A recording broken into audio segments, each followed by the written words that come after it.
Good evening. The headlines in Taunton this Wednesday evening. On strike, council workers say 3% isn't good enough. Hands off, Carrington residents say their playing field shouldn't be redeveloped. And victory at a price. Trescothick breaks his thumb as the Sidermen face Worcestershire.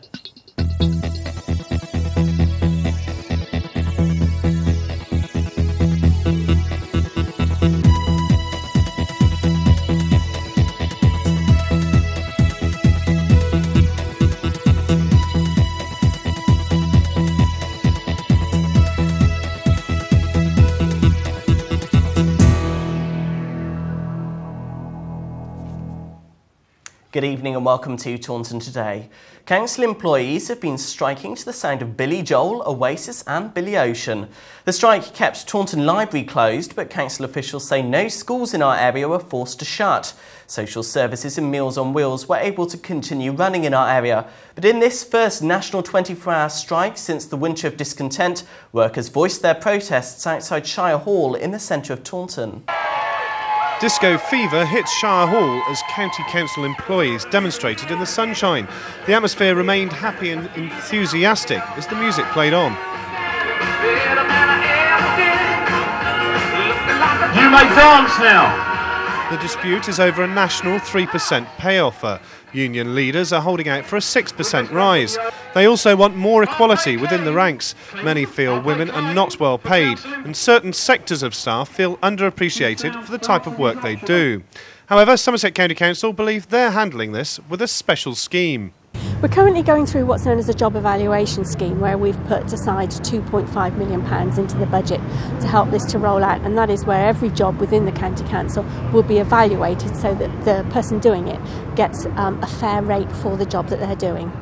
Union officials are backing Somerset County Council. They want to see the government put more money into the authority. However, they point out that the strike will have to be settled at the national level.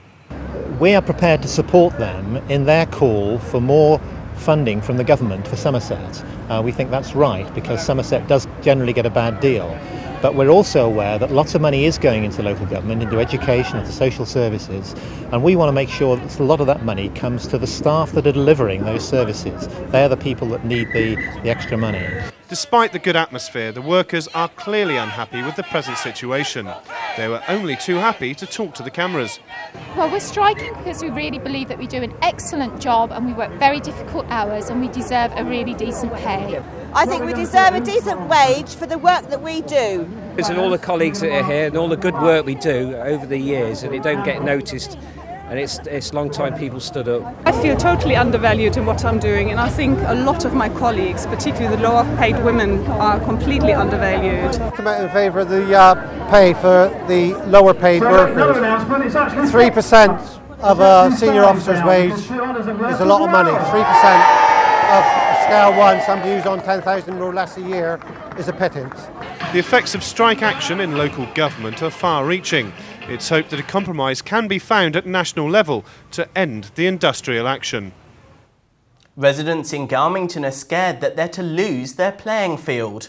Taunton Deane Borough Council are deciding this evening if they should go ahead with new plans for the site. It's been proposed that around 3/4 of the area is sold off to allow Musgrove Park Hospital to expand. Despite this being the very earliest stages of discussion, local residents are already on the warpath.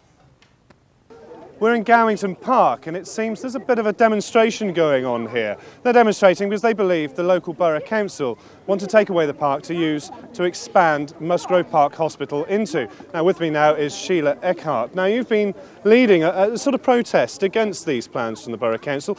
Tell us what's been going on so far. Well, I didn't hear about it until Sunday night, and I was absolutely incensed when I heard about it because the park is used by all these lovely people here, as you say. And so I started a petition, and it's just developed into this. But the main thing about this park is it was given by Mr.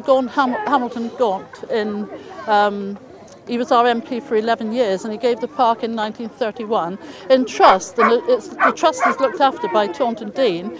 But what is the most important thing really is that it is a charity, and you're not allowed to sell a charity unless you've got a lot of red tape. And if you do sell a charity, then you've got to give the people back the same facilities as they've got here now. And I know that some of the people are saying we can go to the schools and that, but it's not the same because we don't want to play on concrete. We've got about 4 football teams and a couple of cricket teams play here. Okay. Now, I take it, but I take it this is still in very early stages. Taunton Dean are only just discussing this tonight. Yes, discussing this tonight. So we don't know where to go for there. May not go any further. We don't know, but we're all here, and as you see, we're not going to give in. Well, it certainly seems that the local feeling is very strong in this case, and Taunton Dean Borough Council, if they want to go ahead with these plans, will certainly have a fight on their hands. Adrian Butterworth, Taunton Today. We approached the Health Trust for an interview, but they declined our request, stating that they'd talk to us after tonight's meeting. Now, the land can be sold despite the restrictive covenant, which has been in place since 1931. Under the proposals, any land that was sold would have to be replaced with appropriate leisure facilities in the area. And actually tonight we must hear what the Musgrove Park Trust say, and importantly hear what the members of the public say. We cannot take a decision, of course, tonight about whether we're going to sell the land or not.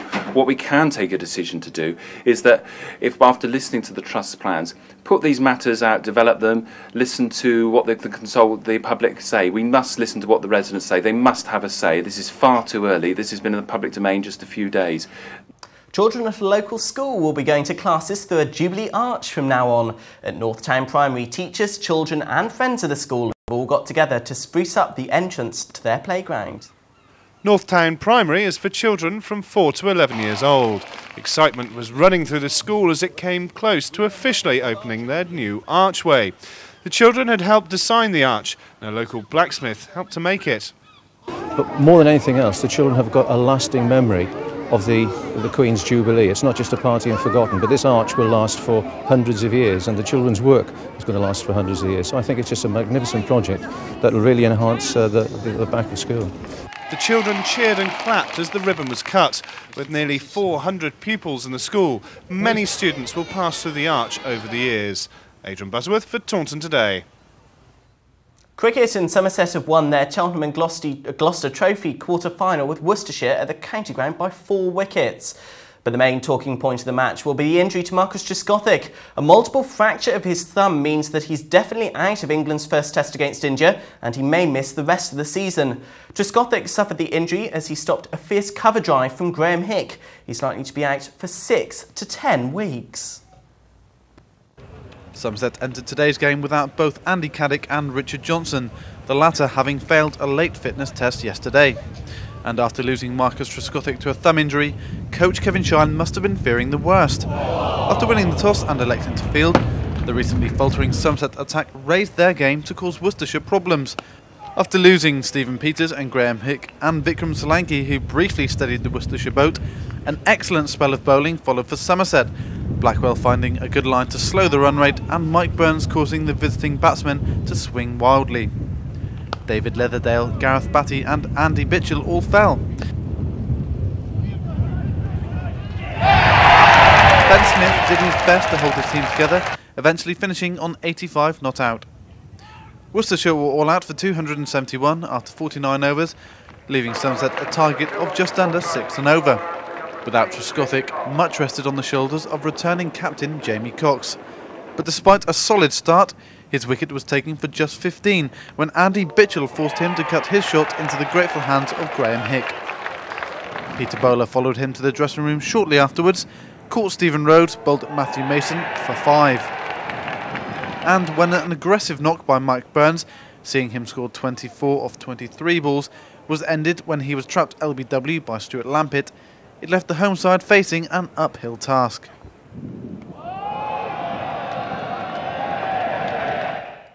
But the Sidemen made it and finished the match 273 for 6.